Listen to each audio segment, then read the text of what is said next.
What happens when a fake cop pulls a gun, but his target turns out to be a Navy SEAL instructor? One mistake, and a whole corrupt HOA crumbles. Stay tuned. You won't believe how one woman sparked a neighborhood revolution. Nobody expected a quiet Sunday morning to explode into a showdown. Least of all me, watching my daughter Sarah face down a fake cop with a gun pointed at her head. Sarah, in her running shoes, sweat beading on her brow, smirked like she was debating whether to laugh or dismantle the man. 5 seconds. That's all it took for the neighbors to sense a storm brewing. It started because the Homeowners Association thought a wannabe sheriff, with an ego bigger than his badge, could protect us. 2 months ago, we'd moved to Cedar Grove Estates, a sprawling suburban haven with big lots and open fields. Sarah, a retired Marine Corps instructor, was easing into civilian life, jogging trails and tending our backyard garden. I should have known peace wouldn't last. Not with Vince Malone cruising in a beat-up SUV, fake police stickers slapped on, mirrored sunglasses making him look like a low-budget action flick reject. Old Mr. Larson warned me early on, shaking his head over coffee. "Watch Vince," he said. "Thinks he's a lawman, acts like it too." I thought it was an exaggeration. I was dead wrong. That morning, the sky glowed golden pink as Sarah double-knotted her shoes and hit the community trail. I sipped coffee on the porch, planning my day. 20 minutes later, tires screeched, shouts erupted, coffee slashed as I bolted down the driveway. A crowd had gathered at the trailhead, and there was Sarah, calm as steel, facing Vince, who waved a pistol like a bad movie villain. "Show ID now," he barked, voice shaky. "You're trespassing. Suspicious." Sarah's gaze could have melted iron. "And if I don't, what, Deputy Dog?" she quipped. He raised the gun, knuckles white. Gasps rippled through the crowd. Phones came out. My heart pounded, but I trusted Sarah's training. She stepped forward, hands raised just enough to seem harmless, her stance pure control. "Sure you want to point that at me, Vince?" she said softly. "Sure you want to make a mistake you can't undo?" His hand twitched. In a flash, Sarah closed the gap, twisted his wrist, popped the magazine, and disassembled the gun into useless pieces at their feet. The crowd erupted, cheers, even applause. Vince stared at the parts like they'd betrayed him. Sarah dusted her hands. "Call your boss," she mocked. "Oh wait, you don't have one." Sheriff's deputies arrived, shaking Sarah's hand, chuckling at Vince's humiliation. But the HOA board wasn't amused. Mrs. Caldwell, the haughty president, swept in, perfume clouding the air, begging Sarah not to press charges to save the community's reputation. She offered free dues for a year. Sarah smiled, saying she'd think about it. But I knew that look. Calm, lethal, plotting. Vince and the HOA thought they'd dodged a bullet. They hadn't seen the war coming. Sarah didn't rush her counterstrike.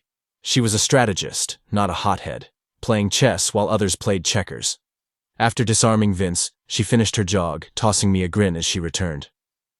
"We're going to have fun with this," she said. I didn't ask. I'd seen that glint in her eyes during her Marine days.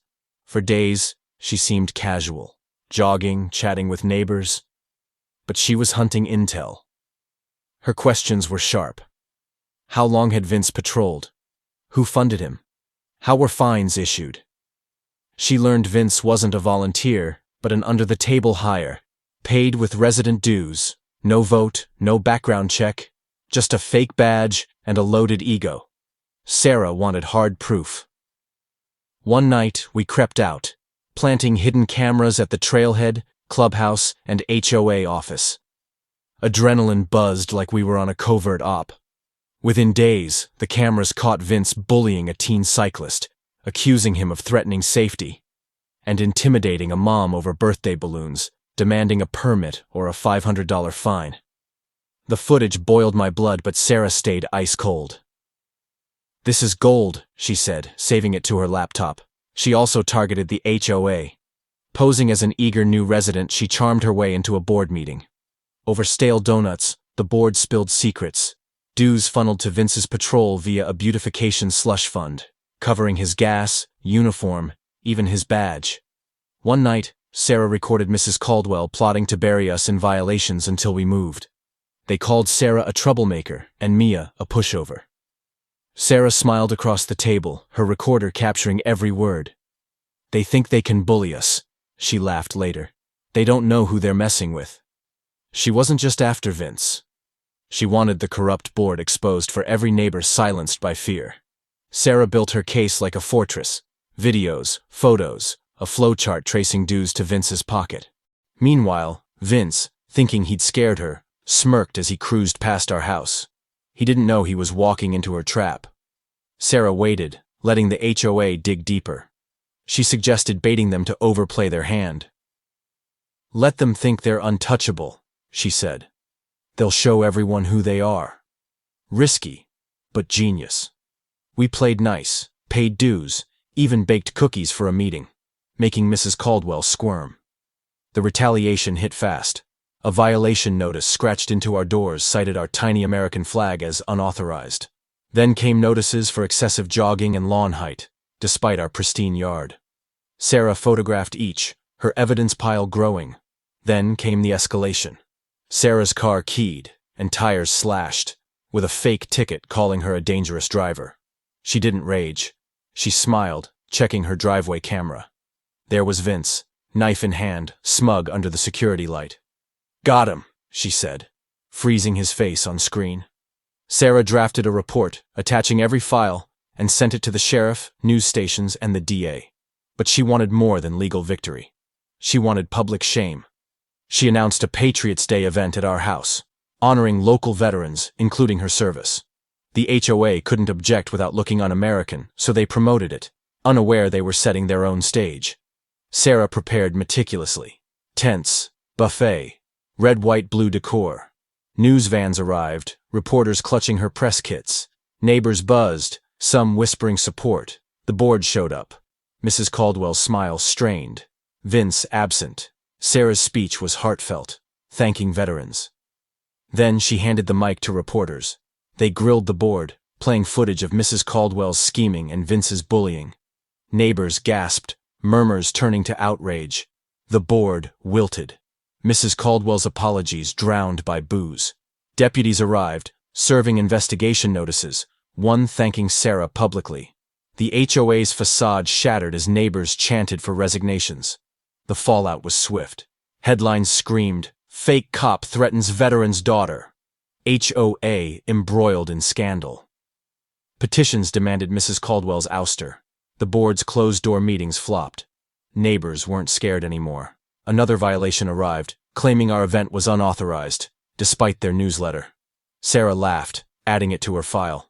A legal threat followed, accusing us of defamation.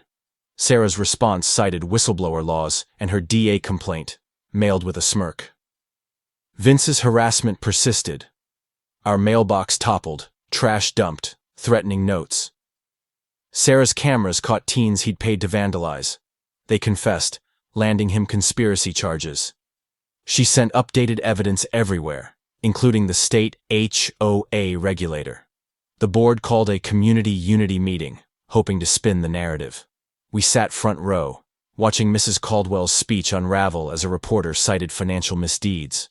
Neighbors shouted, one waving a sunflower fine, another demanding resignations. The chant, "Resign," shook the room. Mrs. Caldwell fled, the meeting collapsing. Neighbors stayed, planning a recall. Sarah smiled, predicted it all. Vince had scammed other HOAs too, racking up lawsuits. The recall vote ousted Mrs. Caldwell and 4 board members, replaced by honest neighbors. An audit exposed the slush fund. Unlicensed patrols were banned. Mrs. Caldwell sold her house, leaving quietly, unmourned. Life normalized. Kids played, flags flew, fear faded. At a community cookout, Mr. Jenkins, an old veteran, praised Sarah for saving Cedar Grove with heart and brains. Applause roared. Sarah blushed but waved it off. Later she said, "Fighting's about refusing to quit, not being loudest." A month later, a dedication ceremony unveiled a park plaque. A community thrives when its people stand together. Sarah watched, content.